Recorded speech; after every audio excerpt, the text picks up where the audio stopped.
Marcus Chen had built his empire on precision, control, and the belief that weakness was contagious.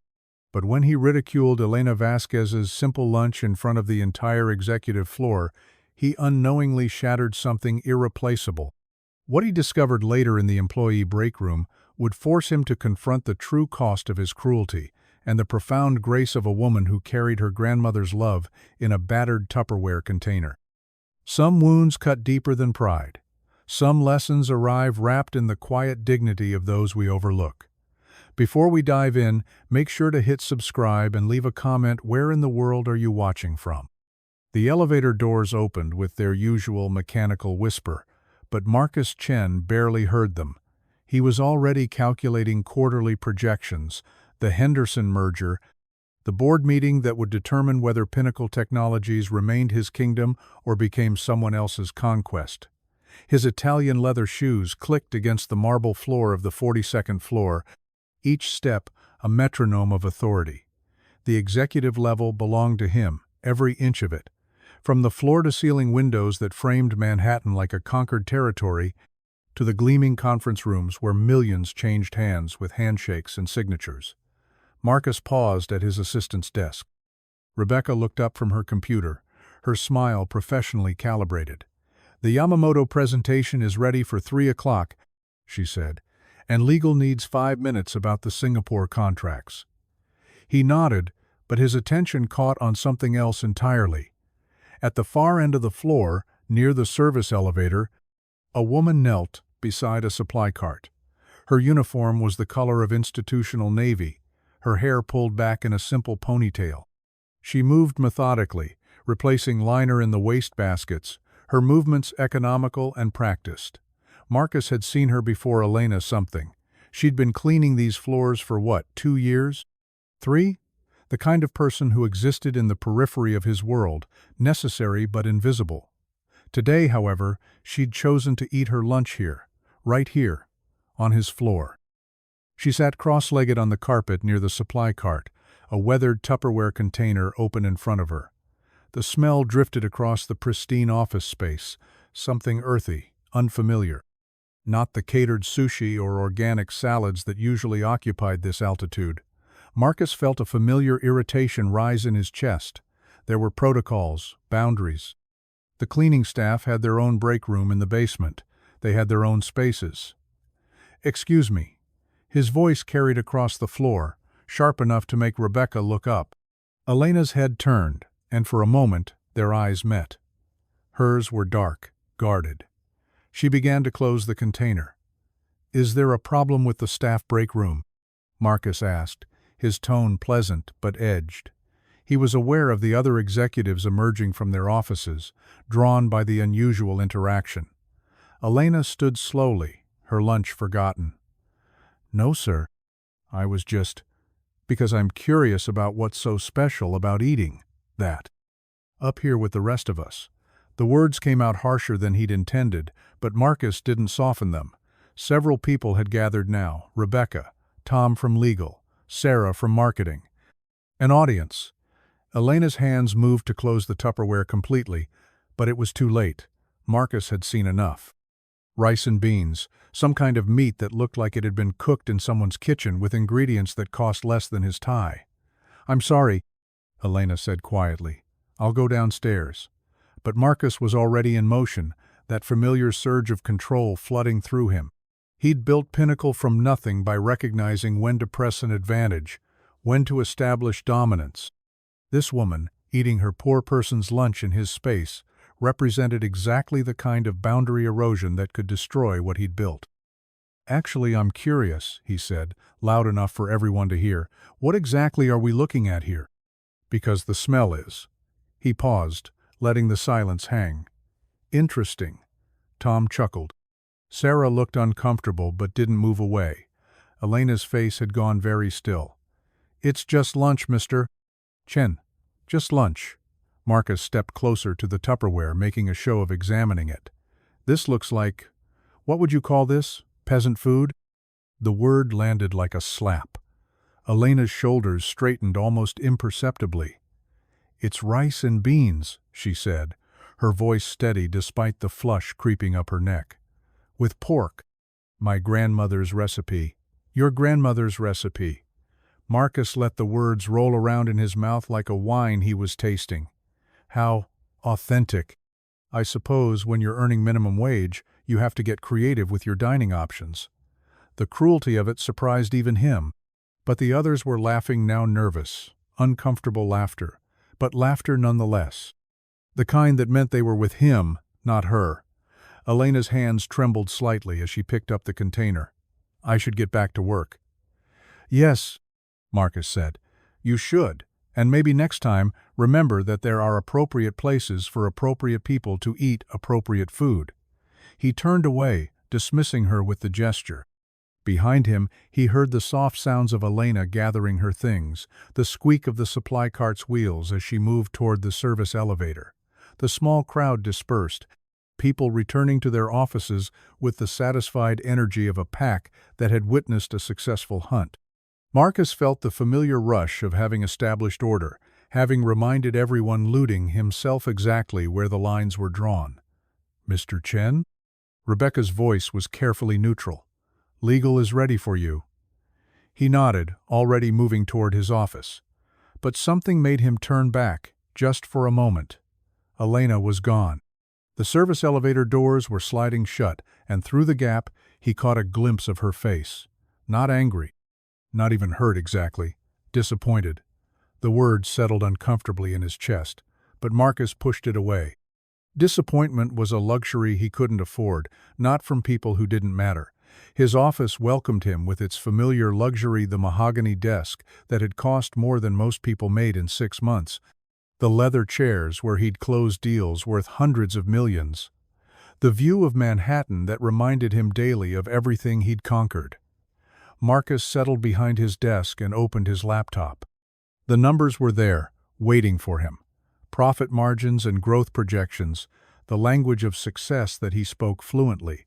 But for some reason, he kept thinking about Elena's face in that elevator, and the way she'd said, "my grandmother's recipe," like it meant something.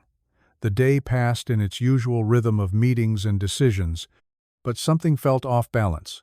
Marcus found his attention drifting during the Yamamoto presentation, his mind wandering back to the morning's encounter.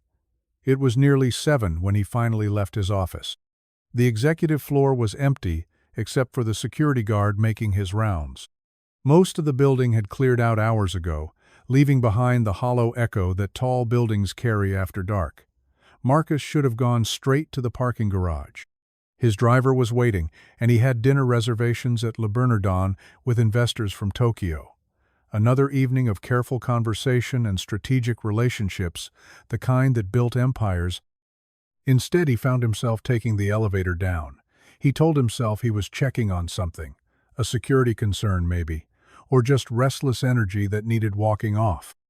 But his thumb pressed the button for the 5th floor, where he knew the employee break room was located. The 5th floor felt different from his domain 40 floors above. The fluorescent lights were harsher, the carpets industrial rather than plush. This was where the building's actual work happened: accounting, human resources, the departments that kept Pinnacle running while he made the decisions that kept it growing. The break room was at the end of a long hallway, past cubicles dark with evening shadows. Marcus could see light spilling from the doorway, hear the quiet hum of vending machines. He paused at the threshold, suddenly uncertain about what he was doing here. The room was empty, except for Elena. She sat at one of the plastic tables, still in her uniform, a cup of coffee growing cold in front of her. Her supply cart was parked nearby, and Marcus realized she must be working a double shift. Elena looked up when she saw him, and for a moment, neither of them spoke. "Mr. Chenna." Her voice carried no surprise, as if wealthy executives regularly appeared in staff break rooms at 7 in the evening. "I was," Marcus began, then stopped. What was he doing here? "I wanted to check on something." Elena nodded and returned her attention to her coffee. She didn't ask what he was checking on, didn't seem interested in his presence at all. Marcus found himself stepping into the room anyway.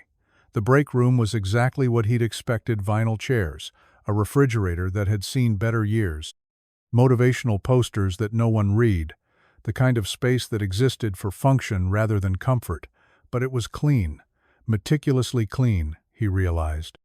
The tables wiped down, the floor swept, even the inside of the microwave spotless. Elena's work, probably. Long day? He asked, immediately regretting the banality of it. Always are, Elena replied without looking up. Marcus moved closer to the refrigerator, drawn by something he couldn't name. The front was covered with the usual break room detritus schedules, safety reminders, a few personal photos held up with magnets. One photo caught his attention. It showed a much younger Elena, maybe 8 or 9 years old, standing in a kitchen that looked like it belonged in a different century. The walls were the color of faded yellow paint, and the appliances were the kind that suggested a family that made do with what they had. But it wasn't the kitchen that stopped Marcus cold. It was the woman beside Elena in the photo. She was small, maybe 5 feet tall, with silver hair pulled back in a bun and hands that looked like they'd worked every day of their life. She wore a simple dress, and her smile was the kind that seemed to contain the entire world. In front of them, on a small wooden table, sat a Tupperware container identical to the one Elena had been eating from that morning. Marcus stared at the photo, and something shifted in his chest. The little girl in the picture was radiant, her arms wrapped around the older woman's waist, her face bright with the kind of joy that didn't question whether it belonged there. "That's my grandmother," Elena said quietly. Marcus turned. Elena was watching him now, her coffee forgotten. "She raised me," Elena continued. "After my parents died, in that kitchen, she taught me how to make her rice and beans, said it was important to know where you came from, even when you were trying to get somewhere else." The words landed with more weight than Marcus expected. He looked back at the photo, at the little girl who had become the woman he'd humiliated 8 hours earlier. "She passed away last year," Elena said. "Lung cancer. Worked 3 jobs her whole life, never could afford good health insurance. But she never complained, never said life owed her anything." Marcus felt something unfamiliar in his throat. Shame, maybe. Or something worse. "That recipe," Elena continued, her voice steady but soft, "it's all I have left of her. Every time I make it, I remember sitting in that kitchen, learning to measure rice with my palm because we didn't have measuring cups. Learning that food made with love tastes different than food made just to fill you up." She stood up, moving to the refrigerator, and Marcus instinctively stepped back. Elena opened the door and pulled out another Tupperware container. This one was different, newer, but somehow more worn, as if it had been handled with particular care. "I made extra today," she said, setting it on the counter. "I always do, even though it's just me now. Old habits." She opened the container, and the same earthy smell from the morning filled the room. But this time, Marcus didn't recoil from it. This time, he breathed it in and tried to understand what he was smelling. Love, he realized. He was smelling love.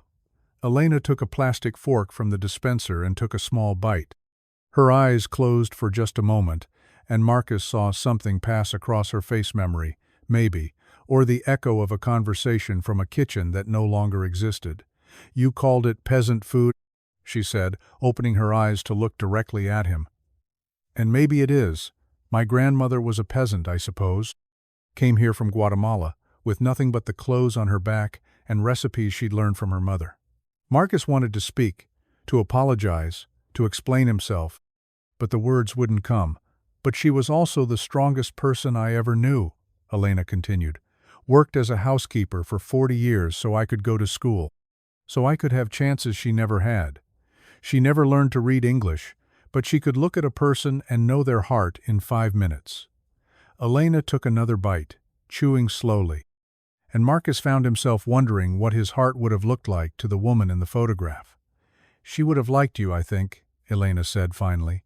The words hit Marcus like a physical blow. "What?" "She believed people were good underneath their fear," Elena explained. "Said meanness usually came from people who were scared of losing something, or scared they didn't deserve what they had." Marcus felt the blood drain from his face. "Elena, I'm not telling you this to make you feel guilty, Mr. Chen," she said, closing the container and putting it back in the refrigerator. I'm telling you because my grandmother taught me that everyone deserves to be seen. Really seen. Even people who forget how to see. Others. She picked up her coffee cup and moved toward the door, then paused. The rice and beans recipe isn't written down anywhere, she said without turning around. It's just in my hands now. In my memory. When I'm gone, it'll be gone too. Unless I teach it to someone. Elena walked to the doorway, then stopped one more time. That's what my grandmother would have called a tragedy, Mr. Chen. Not that someone made fun of her food, but that her food might disappear from the world without ever teaching anyone else what love tastes like. And then she was gone, leaving Marcus alone in the break room with the fluorescent lights and the photograph of a little girl learning to cook in a kitchen that had held more wealth than he'd ever understood.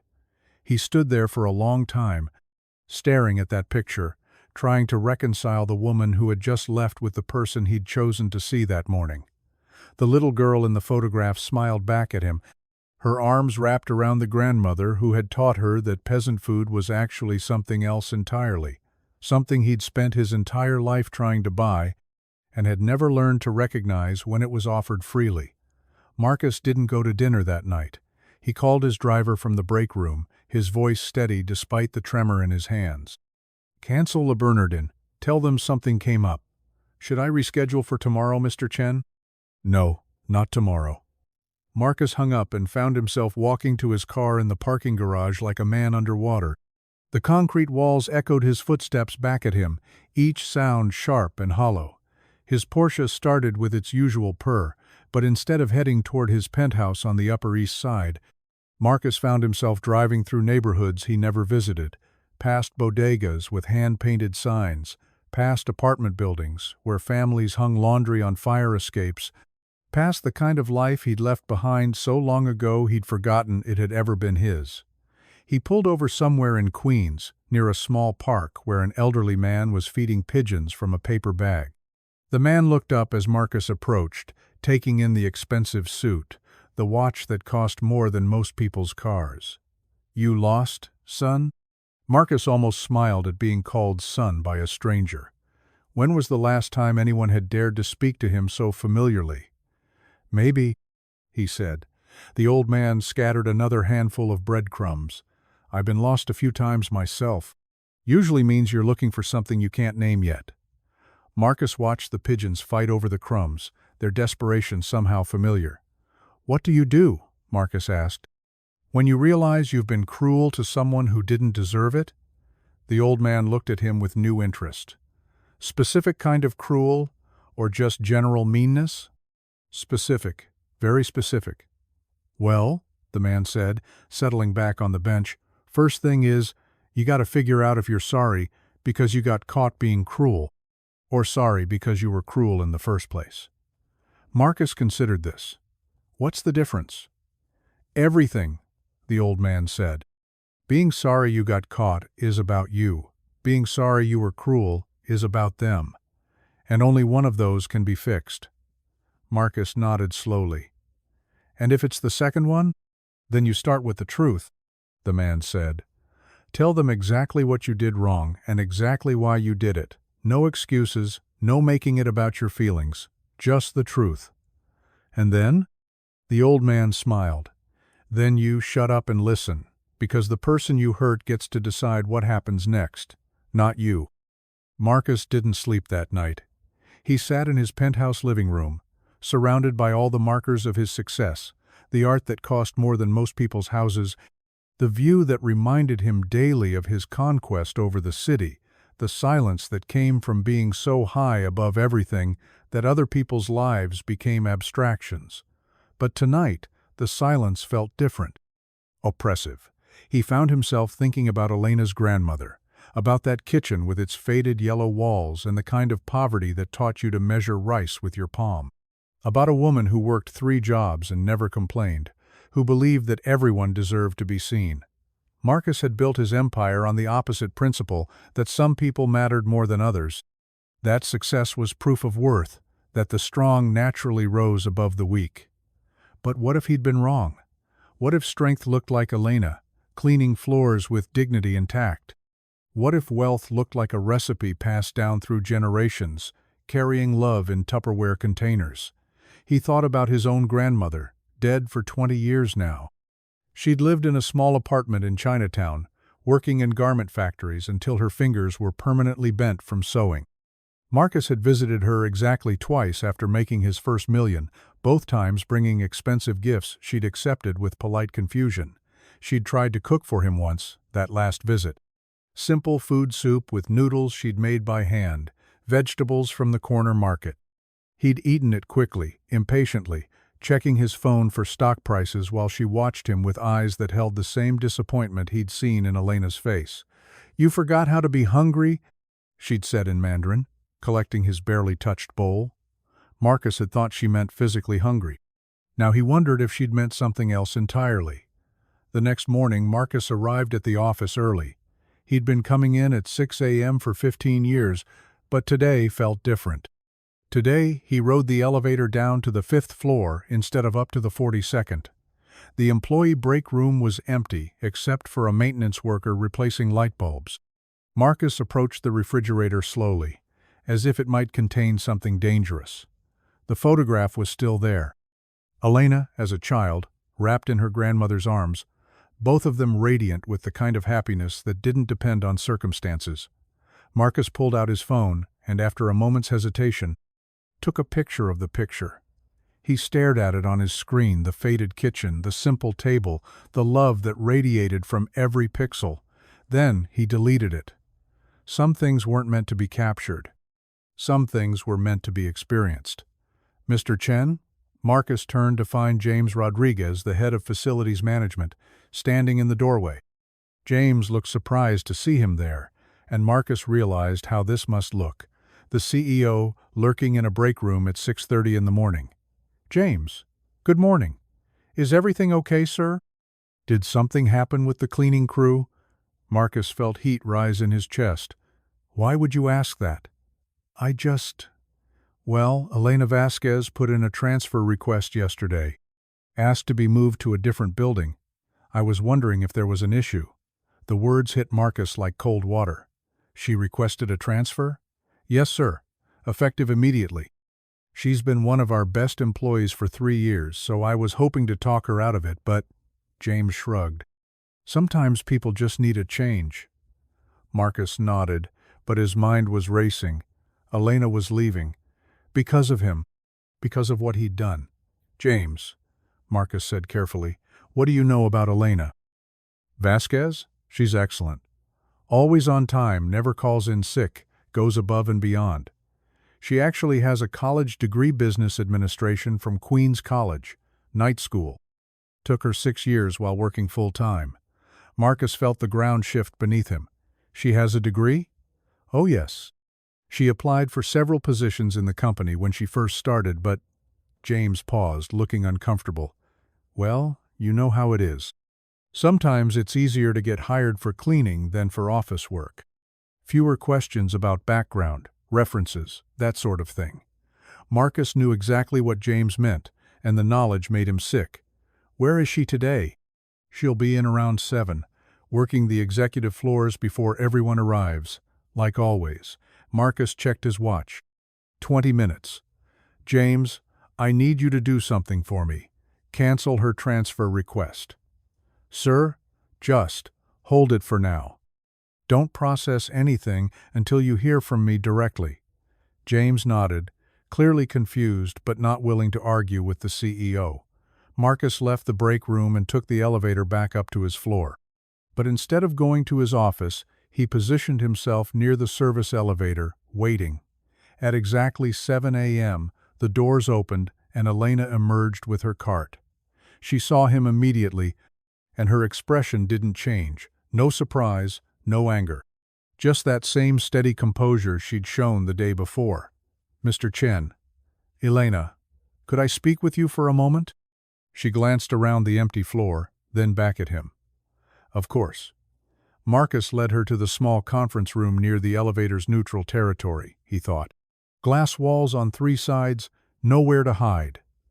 Elena remained standing even after he gestured to a chair. "I heard you requested a transfer," Marcus said. "Yes, May I ask why? Elena was quiet for a long moment, studying his face. I think you know why, Mr. Chen. Marcus nodded. Because of what I did yesterday. Because of what you did yesterday, she agreed. And because I've been cleaning these floors for 3 years, and yesterday was the first time you ever spoke to me. The first time you ever looked at me, really. And when you finally did, she paused. I realized I'd rather be invisible. The words cut deeper than Marcus expected. Elena, Mr. Chen, I don't need an apology. I've had worse jobs, and I've dealt with worse people. This isn't about my feelings being hurt. Then what is it about? Elena moved to the window, looking out at the city below. It's about my grandmother. She always told me that how people treat you says nothing about who you are, and everything about who they are. But she also told me I had a choice about who I let speak into my life. She turned back to face him. Yesterday, you spoke into my life, and what you said was that my food was peasant food, that I didn't belong in your space, that people like me should know our place. Elena's voice remained steady, but Marcus could see the cost of that steadiness. I can't unhear that, Mr. Chen. And I can't keep working in a place where the person in charge thinks that little of me. Marcus felt something crack in his chest. What if I told you I was wrong? Were you? The question hung between them like a challenge. Marcus thought about the easy answer. Of course he was wrong. Of course he was sorry. Of course he'd learned his lesson. The kind of corporate speak that made problems disappear without anyone actually changing. But Elena's eyes held the same quality her grandmother's had in that photograph. The ability to see through to the truth. Yes, Marcus said finally. I was wrong. But not just about yesterday. Elena waited. I was wrong about. Marcus struggled for words. About what matters. About what has value. About who deserves respect. He paused. About what strength looks like. And what does strength look like, Mr. Chen? Marcus met her eyes.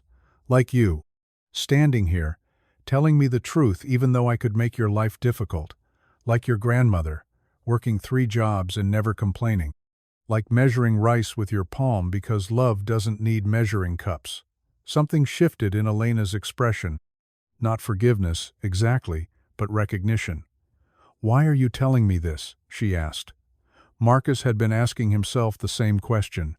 Why did it matter what this woman thought of him? Why did her good opinion suddenly feel more valuable than the board's approval or the investor's confidence? Because, he said slowly, I think I've been hungry for a long time, and I forgot what food was supposed to taste like. Elena studied him for another long moment. Then, unexpectedly, she smiled. Not the radiant smile from the photograph, but something smaller, more cautious. My grandmother used to say that being hungry wasn't the problem. The problem was forgetting that you were hungry and trying to fill the emptiness with things that couldn't nourish you. Marcus nodded. James told me you have a degree. Business administration. I do. And you applied for positions here when you first started? I did. But it was easier to get hired for cleaning. Elena's smile faded. It was the only job I could get, Mr. Chen. And I needed the work. Marcus felt the weight of every assumption he'd made, every person he'd overlooked, every opportunity he'd denied without even knowing it. What kind of position were you looking for? He asked. It doesn't matter now. It matters to me. Elena hesitated. Operations management, project coordination, business development, anything that would let me use what I learned in school. Marcus nodded slowly. Elena, what would you say if I offered you a position in my office? Assistant Director of Operations, reporting directly to me. Elena's eyes widened. I would say you're offering me a job because you feel guilty about what you did yesterday. And you'd be right, Marcus admitted. Partly. But I'd also be offering it because you're qualified, because you understand this company better than most of the executives I work with, and because, he paused, because I think I need someone around who remembers what hunger feels like. Elena was quiet for a long time. What would the job actually involve? Working with me on strategic initiatives, operations oversight, being in meetings where decisions get made. Marcus paused. Being seen. And the transfer request? Cancelled, if you want it to be. Elena walked back to the window, looking out at the city again. Marcus could see her reflection in the glass, could see her weighing something he couldn't name. My grandmother had a saying, she said finally. She said that sometimes God puts people in your path not to teach you something, but to teach them something, and sometimes you're the person in someone else's path. She turned to face him. I'll take the job, Mr. Chen, but not because you're sorry about yesterday. Why then? Elena smiled, and this time it reminded him more of the little girl in the photograph. Because I think you need to learn my grandmother's rice and beans recipe, and that's going to take some time. 3 weeks later, Marcus discovered that hiring Elena Vasquez had been both the best and most uncomfortable decision of his career. She approached business with the same methodical precision she'd brought to cleaning floors, but with an insight that consistently surprised him. During her first week, she'd identified 3 operational inefficiencies that had been costing the company nearly $200,000 annually. When Marcus asked how she'd noticed what his MBA-trained staff had missed, Elena had simply said, "When you clean something every day, you see how it really works." But it was the smaller moments that unsettled him most. Elena kept a small framed photo on her new desk, the same picture from the break room refrigerator. Her grandmother's kitchen, the two of them wrapped in each other's arms, radiant with simple joy. Whenever Marcus passed her office, he found himself pausing to look at it, as if it might reveal some secret he'd been missing his entire life. She also brought lunch every day in the same weathered Tupperware container. The executive floor now carried the occasional scent of cumin and garlic, of food cooked with attention rather than purchased with convenience. Some of the other executives had made comment-raised eyebrows, subtle jokes about ethnic cuisine in the cafeteria. Marcus had shut down the jokes immediately, with a coldness that surprised even him. "Her food smells better than anything I've eaten in years," he'd told Tom from legal, loud enough for others to hear. Maybe we could all learn something from someone who actually knows how to cook. But the real test came on a Thursday morning when Elena knocked on his office door, holding a familiar container. "Mr. Chen, do you have a moment?" Marcus looked up from his computer. Elena stood in the doorway, and something about her posture reminded him of that first day in the break. Room careful, measuring the space between them. "Of course. Come in." Elena entered but didn't sit down. Instead, she placed the Tupperware container on his desk. "I made extra again," she said simply. "I wondered if you might be hungry." Marcus stared at the container. It looked exactly the same as the one he'd mocked 3 weeks earlier, worn from use, practical rather than pretty, carrying something he couldn't name. "Elena. It's just lunch, Mr. Chen. Rice and beans with pork. My grandmother's recipe." She paused. "The one I told you about." Marcus felt something tight in his chest. This wasn't just food being offered, this was trust, extended despite everything. This was the kind of grace his grandmother might have shown, if he'd been humble enough to receive it. "You don't have to." "I know I don't have to," Elena said. "I want to." Marcus opened the container slowly. The same earthy smell rose up, but this time he breathed it in deliberately. This time he tried to understand what he was smelling. History, he realized. Generations of women standing in kitchens, measuring love with their palms. Elena handed him a plastic fork knot, the silver cutlery from the executive dining room, but the same simple utensils she used. Marcus took a small bite, and the flavors hit him like a memory he'd never had. It was simple food, made complex by attention. Rice that had been cooked with care, beans seasoned with knowledge passed down through generations, pork that tasted like it had been prepared by someone who understood that feeding another person was an act of love. Marcus paused, searching for words that wouldn't sound condescending or false. "It's perfect." Elena smiled, and Marcus realized it was the first completely unguarded smile she'd given him. "My grandmother always said perfect was just another word for made with love." Marcus took another bite, slower this time, trying to taste what Elena's grandmother had put into this recipe. What kind of woman worked 3 jobs and still found time to teach her granddaughter that food was about more than nutrition? "Elena," he said carefully. "Would you tell me about her? Your grandmother?" Elena settled into the chair across from his desk, and Marcus could see her deciding whether to trust him with something precious. "Her name was Carmen," Elena said finally. "Carmen Delgado. She came here from Guatemala in 1967, 17 years old and pregnant with my mother. No English, no money, no family." Marcus nodded, continuing to eat while Elena spoke. "She found work as a housekeeper for wealthy families on the Upper East Side. 12-hour days, 6 days a week. She learned English by listening to the families she worked for, learned to read by studying their children's homework while she cleaned around them." Elena's voice carried the rhythm of a story told many times, worn smooth by repetition. "When my mother died, I was 8. Abuela could have sent me back to Guatemala to live with relatives. It would have been easier, cheaper.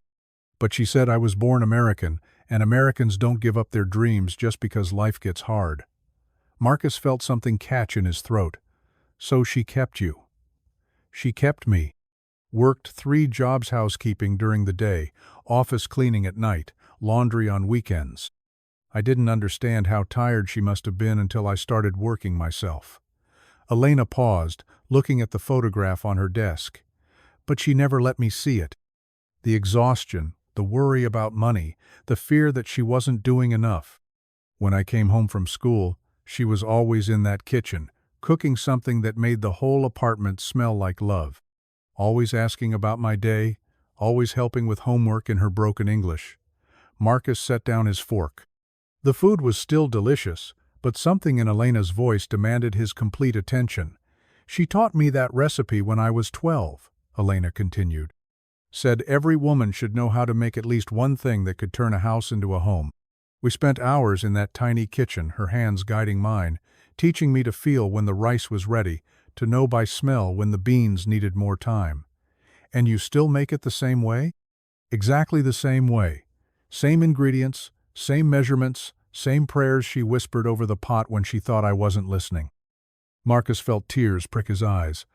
"Prayers?" Elena nodded. "She prayed over every meal she cooked, thanked God for the food, asked him to bless whoever would eat it.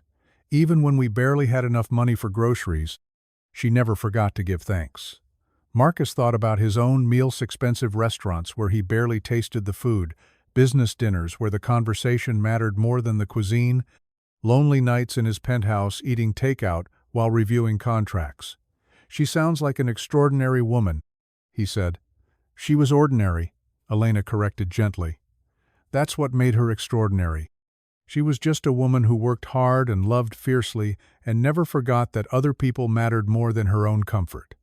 Elena reached across the desk and touched the edge of the Tupperware container. "This was hers, you know. This exact container. She bought it at a discount store in 1987, and she used it every day for 30 years. Packed my lunch in it through high school, saved leftovers in it when money was tight, brought food to sick neighbors in it." Marcus looked at the container with new eyes. It wasn't just worn, it was seasoned with use, marked by a life of service. "When she was dying," Elena continued, her voice softer now, "she made me promise to keep cooking this recipe. Said as long as I did, she'd never really be gone. Said food was the only kind of immortality that mattered."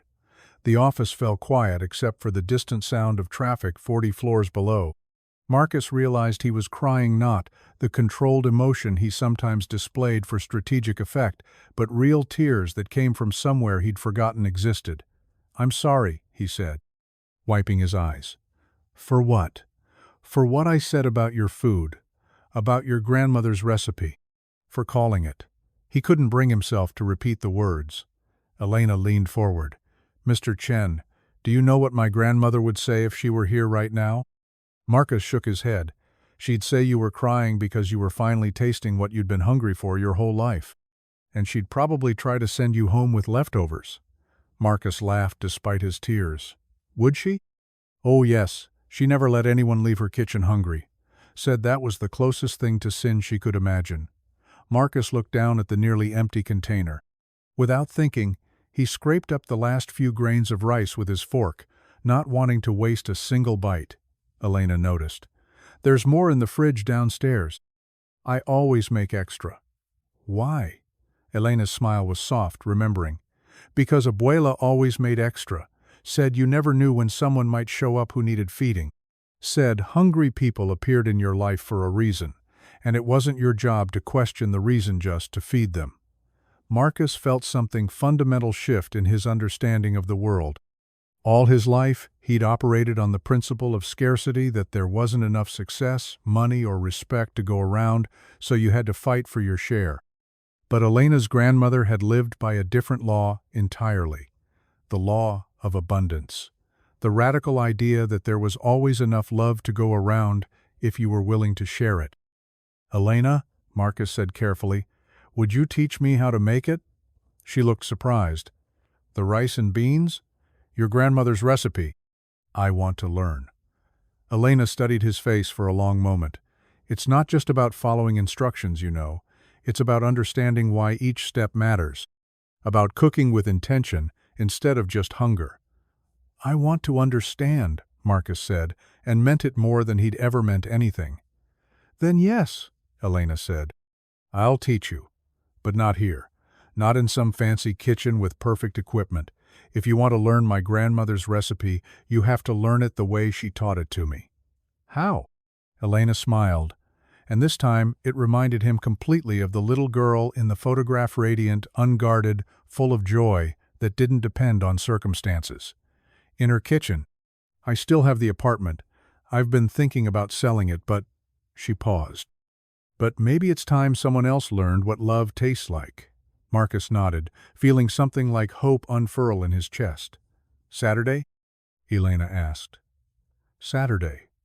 As Elena left his office, Marcus found himself staring at the empty Tupperware container on his desk.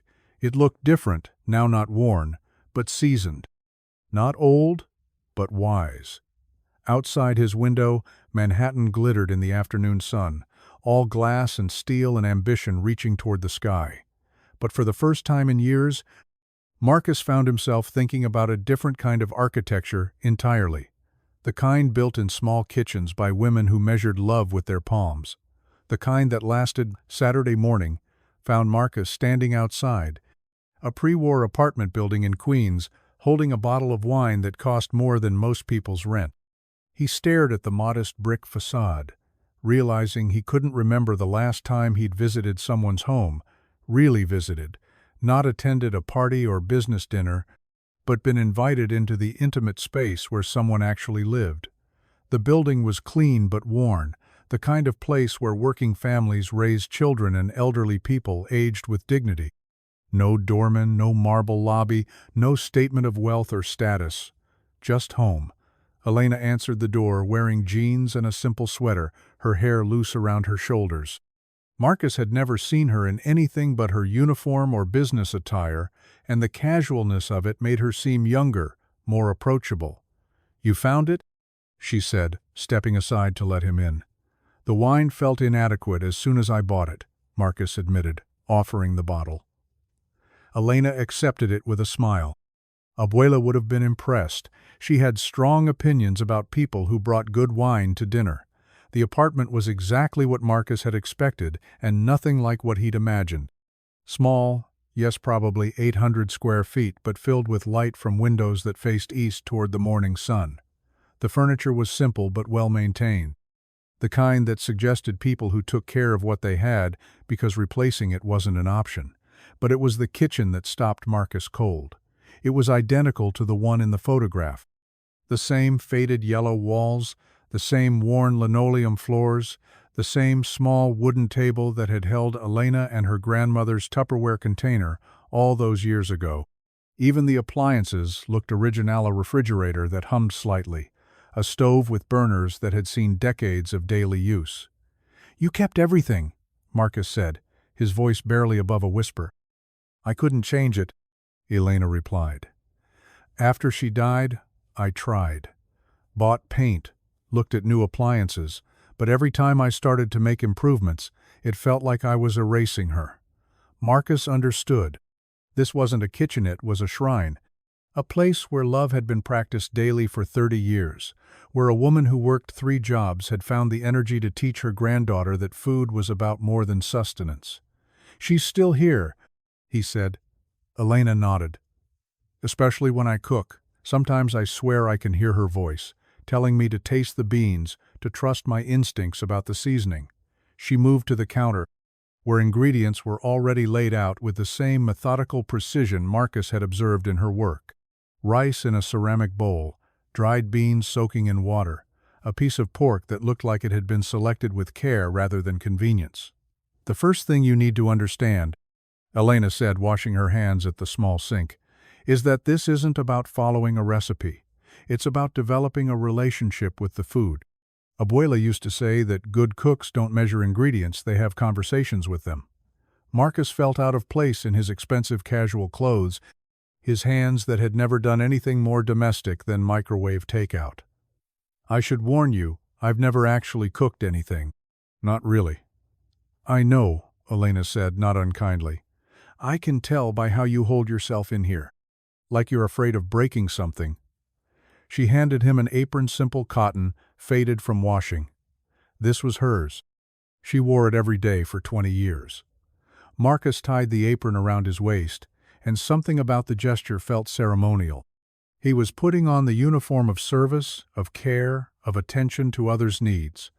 "Now," Elena said, "the beans. They've been soaking overnight, which is the first lesson. Good food requires patience. You can't rush the process and expect the same results."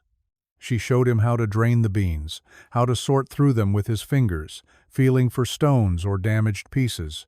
Marcus found the repetitive motion oddly soothing, the simple act of paying attention to something small and essential. "Abuela used to say that cooking was prayer in action," Elena said, working beside him. "Every step was an opportunity to put love into what you were making, even something as simple as sorting beans." Marcus picked up a bean that felt wrong, somehow too hard, slightly shriveled. "Like this one?" "Exactly. See how you could feel the difference?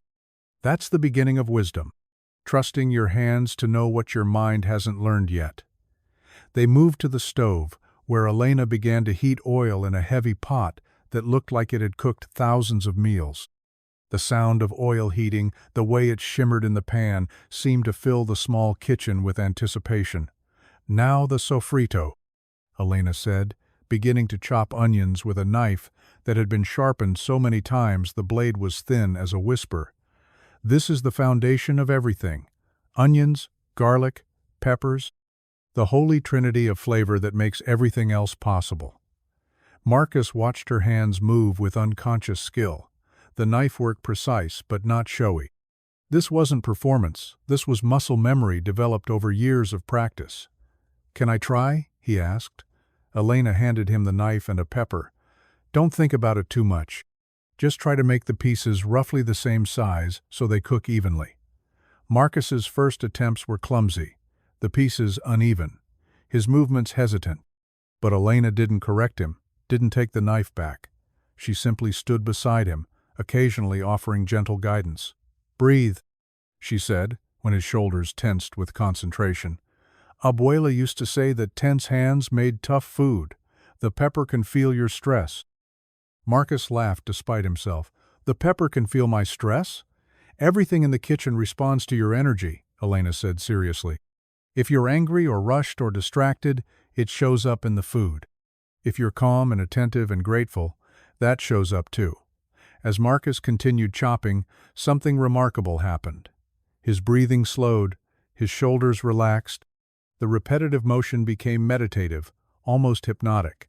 For the first time in years, his mind wasn't calculating profit margins or analyzing market trends. He was simply present, focused on the immediate task of preparing food. "Better," Elena said, watching his technique improve. "Now you're having a conversation with the pepper instead of fighting with it." They added the vegetables to the hot oil, and the kitchen filled with the sound of sizzling, the immediate perfume of aromatics releasing their essence. Marcus found himself leaning over the pot, breathing in the smell, understanding for the first time why people talked about the ritual of cooking. "This is the moment," Elena said. stirring the sofrito with a wooden spoon worn smooth by use. When the kitchen starts to smell like home. Marcus understood what she meant. Something had shifted in the small space. It felt alive now, purposeful. The act of cooking had transformed the kitchen from a room into something sacred.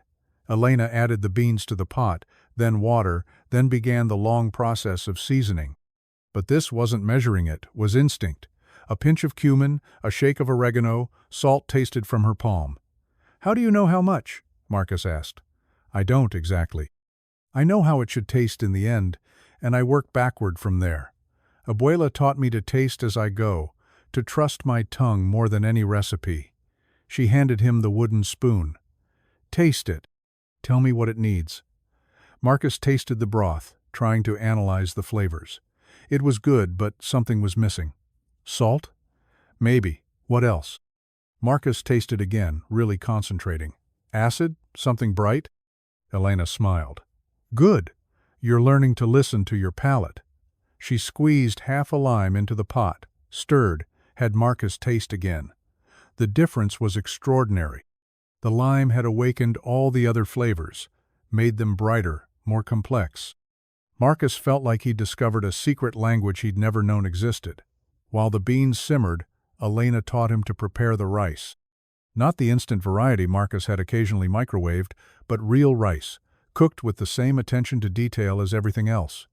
The ratio changes depending on the rice, the pot, the altitude. The humidity, Elena explained, measuring rice with her palm, just as her grandmother had taught her. You can't just follow instructions. You have to develop a feel for it. Marcus tried measuring rice the same way, his large hands awkward with the unfamiliar technique. Elena covered his hands with hers, guiding his movements, and Marcus felt something shift between them. Not romance, exactly, but intimacy of a different kind. The intimacy of shared purpose, of trust, extended and received. "Like this," she said softly. "Feel how much rice fits in your palm. Remember that sensation. Your hands will learn to know the right amount without thinking." They cooked in comfortable silence for a while, taking turns stirring the beans, checking the rice, tasting and adjusting seasonings. Marcus found himself relaxing in ways he hadn't experienced since childhood, his body loose, his mind quiet, his attention focused on immediate, tangible tasks. "This is meditation," he said suddenly. Elena looked at him with surprise. "Cooking?" "All of it. The chopping, the stirring, the tasting. It's like prayer, like you said your grandmother believed." Elena's smile was radiant. "Now you're beginning to understand. Abuela used to say that people who were always hungry, really hungry, in their soul had forgotten how to be present for their own lives. They were always thinking about the next thing, the next achievement, the next purchase. But cooking forces you to be here, now, paying attention to what's actually in front of you." Marcus felt the truth of this in his bones. For the first time in decades, he wasn't thinking about quarterly projections or board meetings or stock prices. He was thinking about beans and rice, and the way Elena's grandmother's kitchen held 30 years of love in its worn surfaces. As the afternoon wore on, the small apartment filled with the kind of smells that made it impossible to be anywhere but fully present. Marcus learned to know when the beans were done not by timing but by texture, by the way they yielded to gentle pressure. He learned that rice was ready when it stopped sounding wet, when the steam rose differently from the pot. But most importantly, he learned what Elena had been trying to teach him all along, that some kinds of nourishment couldn't be bought, only cultivated. That the most essential human skills weren't about acquiring or achieving, but about giving and receiving care. When the food was finally ready, Elena served it in the same simple bowls her grandmother had used, set the small wooden table with mismatched silverware that somehow felt more elegant than his finest place settings. Marcus took his first bite and understood, finally, what Elena had meant about her grandmother never really being gone. The flavors were exactly the same as the lunch she'd shared with him in his office, but eating it here, in this kitchen, surrounded by the evidence of a life lived in service to others, made it taste like something entirely different. It tasted like home, like belonging, like the kind of wealth that couldn't be measured in dollars. "Thank you," Marcus said, and his voice broke slightly. "For trusting me with this." Elena reached across the small table and covered his hand with hers. "Abuela would say we don't own recipes, Mr. Chen. We're just caretakers, keeping them alive until it's time to pass them on." Marcus nodded, understanding that something had been passed to him today that was more valuable than any business deal he'd ever closed. As they cleaned the dishes together, Marcus awkward but willing, Elena patient and encouraging, the evening light began to slant through the small windows, painting the kitchen in golden tones that made everything look blessed. "Elena," Marcus said, drying a bowl with the same towel her grandmother had used, "I want to ask you something, and I need you to be honest with me." She looked at him with those same steady eyes that had seen through his cruelty and chosen to offer grace instead. "What is it?" Marcus took a breath. "Am I a good person?" Elena was quiet for a long moment, considering the question with the same care she brought to everything else. "I think," she said finally, "that you're a person who's been hungry for so long you forgot what food was supposed to taste like. But hunger isn't the same thing as emptiness, Mr. Chen. Hungry people can learn to eat again. Empty people." She paused. "Empty people are harder to help." Marcus felt tears threatening again. "And you think I'm hungry, not empty?" Elena smiled, and it was the same smile from the photograph, full of hope, full of the belief that people were good underneath their fear. "I think you just spent 6 hours learning to cook my grandmother's rice and beans, and you cried when you tasted it. Empty people don't cry over food, Mr. Chen. Only hungry people do that." As Marcus left the apartment that evening, carrying a container of leftover rice and beans that Elena had insisted he take, he realized something had fundamentally changed in him. Not fixed, exactly. He suspected that would take much longer, require much more work, but changed. For the first time in his adult life, he felt fed. 6 months later, Marcus stood in the executive conference room, looking out at the faces of his senior staff. The quarterly board meeting was in 2 hours, and the numbers were better than they'd ever been. Pinnacle Technologies had exceeded every projection, closed 3 major acquisitions, and positioned itself as the industry leader in cloud computing solutions. By every metric that had defined his success for the past 15 years, Marcus should have been triumphant. Instead, he felt empty. "The Beijing expansion is ahead of schedule," Tom was saying, clicking through a PowerPoint presentation. "We should see a 40% increase in market penetration by Q4. Marcus nodded absently, his attention drifting to the small framed photograph on the conference table. Elena had given it to him the previous week, not the picture of her and her grandmother, but a new one.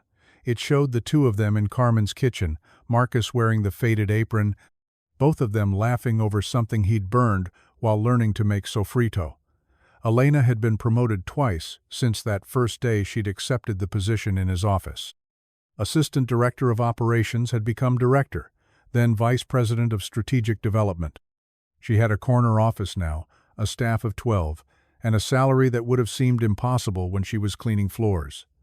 But every day, she still brought lunch in her grandmother's Tupperware container. "Marcus?" Sarah from marketing was looking at him expectantly. "The acquisition timeline?" "Right." "Yes." Marcus forced his attention back to the meeting. "Move forward with the legal review, but I want to make sure we're not displacing any current employees in the process." Tom frowned. "Sir, the cost savings from streamlining their workforce were a major factor in our valuation." "Then find the savings elsewhere," Marcus said quietly. "No one loses their job because of this acquisition." The room fell silent. This was the 3rd time in 2 months Marcus had prioritized employee welfare over profit margins, and his staff was beginning to notice the pattern. After the meeting, Elena knocked on his office door. She'd learned to read his moods with the same precision she brought to everything else, and Marcus could see the concern in her eyes. "Rough morning?" she asked, settling into the chair across from his desk. Marcus gestured at the stack of reports covering his workspace. "We're about to post the most profitable quarter in company history, and all I can think about is the 47 people we'll probably have to let go in Denver to make the numbers work." Elena was quiet for a moment. What would your grandmother say about that? It was a question she asked him sometimes, ever since he'd told her about his own grandmother in Chinatown, about the visits he'd avoided, the love he'd been too busy to receive.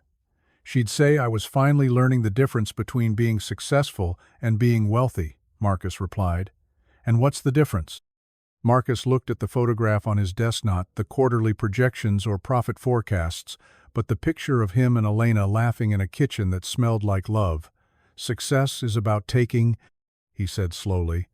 "Wealth is about having enough to give." Elena smiled. "She sounds like she was a wise woman." "She was, and I was too stupid to listen when I had the chance." Marcus stood up, suddenly restless. The office that had once felt like a throne room now felt like a cage, beautiful, expensive, and isolating. "Elena, can I ask you something?" "Of course." "Are you happy here? Really happy?" Elena considered the question with her usual care. "I'm grateful to be here, if that's what you mean. You've given me opportunities I never thought I'd have." "That's not what I asked." Elena met his eyes. "No, it's not." She paused. "I'm happy when I'm working on projects that matter. When I feel like what I'm doing makes a difference beyond just making money. But if I'm being honest." She looked around the luxurious office. "Sometimes I miss the simplicity of what I used to do. There was something pure about cleaning you could see immediately, whether you'd done good work or not." Marcus nodded. He'd been feeling the same restlessness, the same hunger for work that felt meaningful rather than just profitable. "What if I told you I was thinking about making some changes?" he said. "Big changes." "What kind of changes?" Marcus moved to the window, looking down at the city 42 floors below. From this height, people looked like abstractions, their individual struggles invisible. "I've been thinking about what your grandmother would say about how I've spent my life," he said, "about whether the person I've become is someone she would want to feed." Elena joined him at the window. "And what do you think she'd say?" "I think she'd say I've been cooking the wrong recipe, that I've been measuring success with the wrong tools." Marcus paused. "I think she'd say it's time to start over." Elena was quiet for a long moment, processing what he was suggesting. "Marcus," she said finally, using his first name in a way that had become natural between them, "what are you thinking about doing?" Marcus took a deep breath. "I want to sell the company." The words hung in the air between them, revolutionary and terrifying. "Sell Pinnacle?"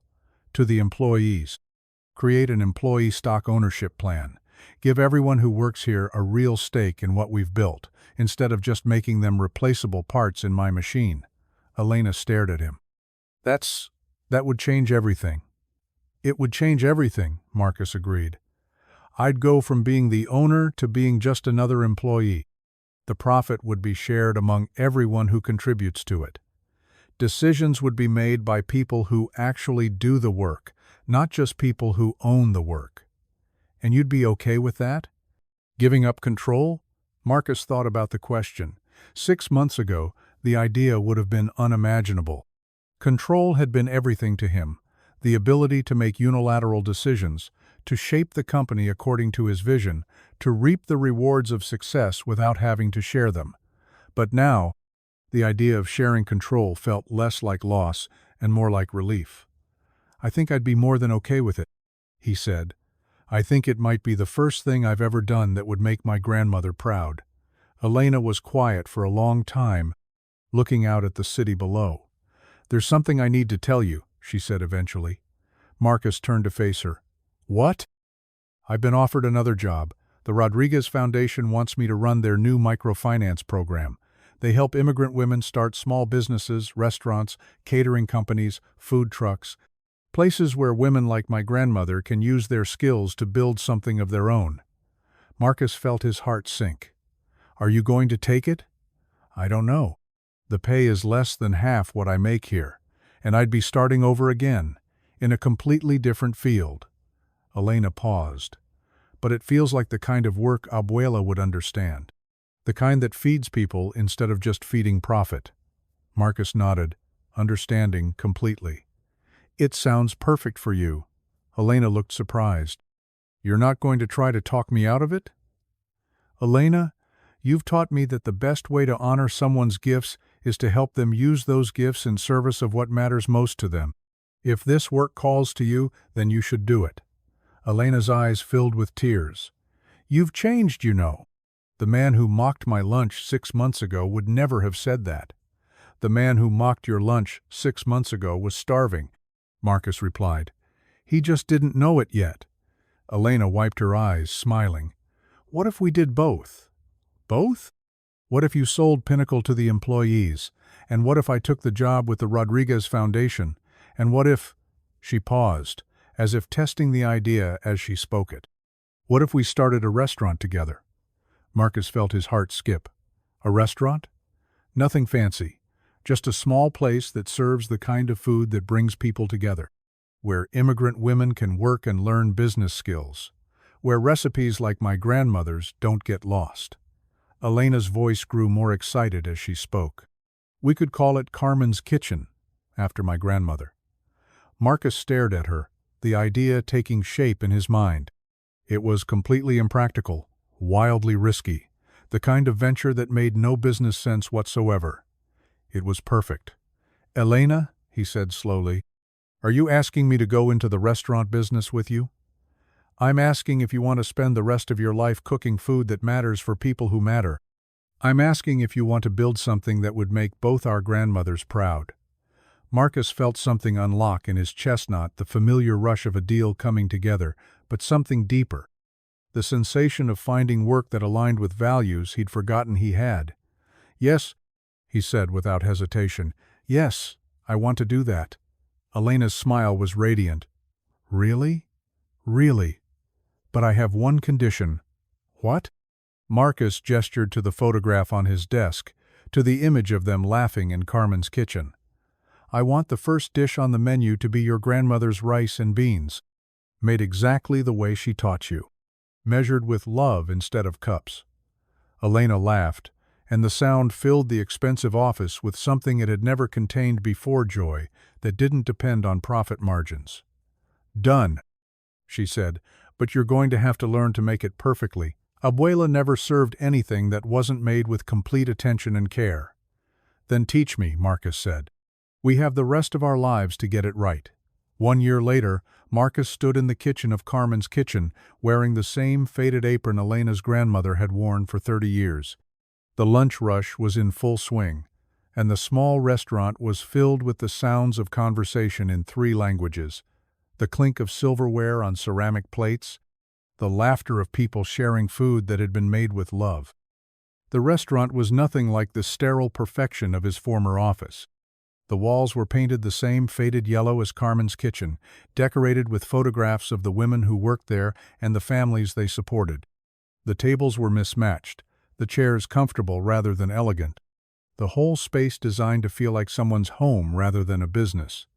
But it was the most successful venture Marcus had ever been part of. Not financially, they barely broke even most months. And Marcus lived in a 1-bedroom apartment that would have fit in his former office closet. But successful in ways he'd never learned to measure. Successful in the way Elena smiled when she watched elderly customers taste recipes that reminded them of their childhoods. Successful in the way Maria, one of their cooks, had been able to bring her daughter from El Salvador with the money she'd saved. Successful in the way the neighborhood had embraced the restaurant as a gathering place, a space where people from different worlds could share the universal language of good food. Marcus ladled rice and beans into a bowl, the same recipe he'd learned in Carmen's Kitchen, but perfected through months of daily practice. His technique was good now, not as intuitive as Elena's, but skilled enough that Carmen would have approved. He carried the bowl to table 6, where an elderly man sat alone, reading a Spanish newspaper. The man looked up as Marcus approached, and his face broke into a smile. "Señor Marcus, my grandson's favorite dish." Marcus set the bowl down carefully.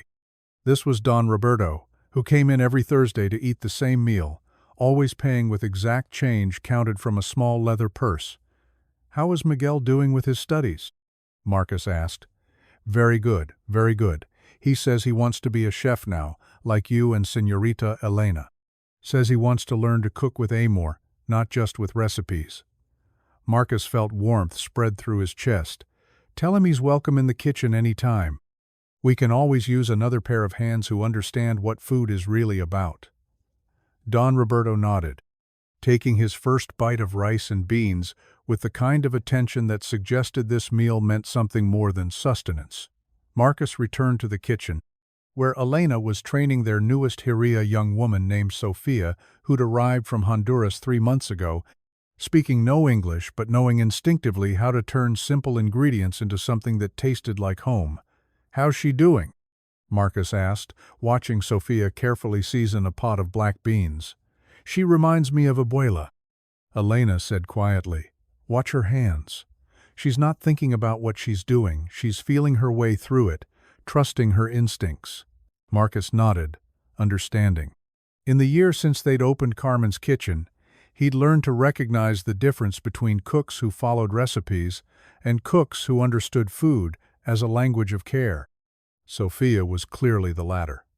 The lunch rush began to wind down, and Marcus found himself with a few minutes to step outside. The restaurant was located in a neighborhood that was still rough around the edges, but it was changing.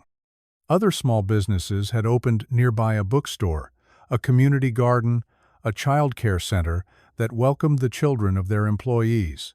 Elena joined him on the sidewalk, both of them still wearing their aprons, both of them tired in the way that came from meaningful work rather than meaningless busyness.